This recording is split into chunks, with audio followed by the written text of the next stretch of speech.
Hello, नमस्ते, प्रणाम, हर हर महादेव। तो रउरा सबके बीच शिव चर्चा के सुंदर सा प्यारा सा भजन गीत लेके आगुल बनी। अच्छा लगी तो लाइक कमेंट शेयर करम जा और बताएम जा कि गीत रउरा लोगन के कैसा लागल हा।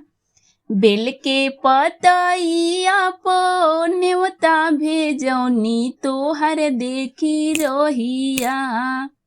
बेल के पतइया पो नेवता भेजौनी तोहर देखी रोहिया। शिव गुरु हमारे आंगनवा बोली आइम कोहिया। शिव गुरु हमारे आंगनवा बोली आइब कोहिया।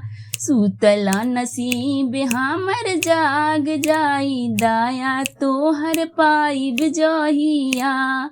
सुतल नसीब हमर जाग जाई दाया तोहर पाइब जहिया। शिव गुरु हमारे आंगनवा बोली आइब कहिया। शिव गुरु हमारे आंगनवा बोली आइब कहिया।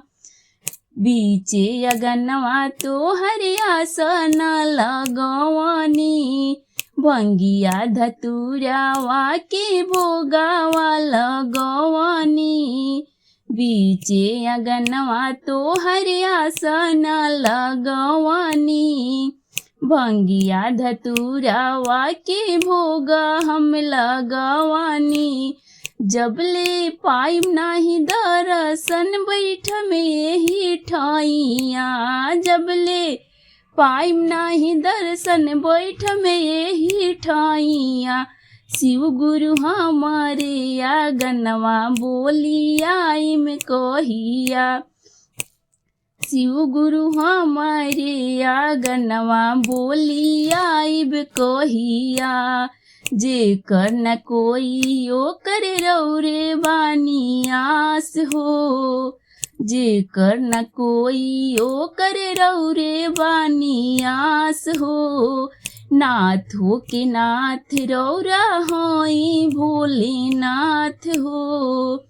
नाथ हो के नाथ रौरा होई भोलेनाथ हो। रोकल रोकाला नाही समय के पहिया। बोली आइब कहिया।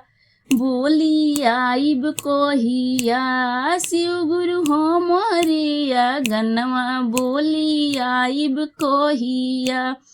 शिव गुरु हमारे आंगनवा बोली आइब कहिया।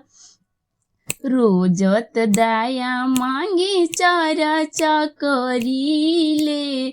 नमः शिवाय जप के ध्यान हम धरीले। रोजो तो दाया मांगे चारा चाकरीले। नमः शिवाय के ध्यान हम धरीले। कर दीही दाया हमरो सुन लिया रजिया। शिव गुरु आइब कहिया। बोली आइब कहिया। शिव गुरु हमारे आंगनवा बोली आइब कहिया। शिव गुरु हमारे आंगनवा बोली आइब कहिया।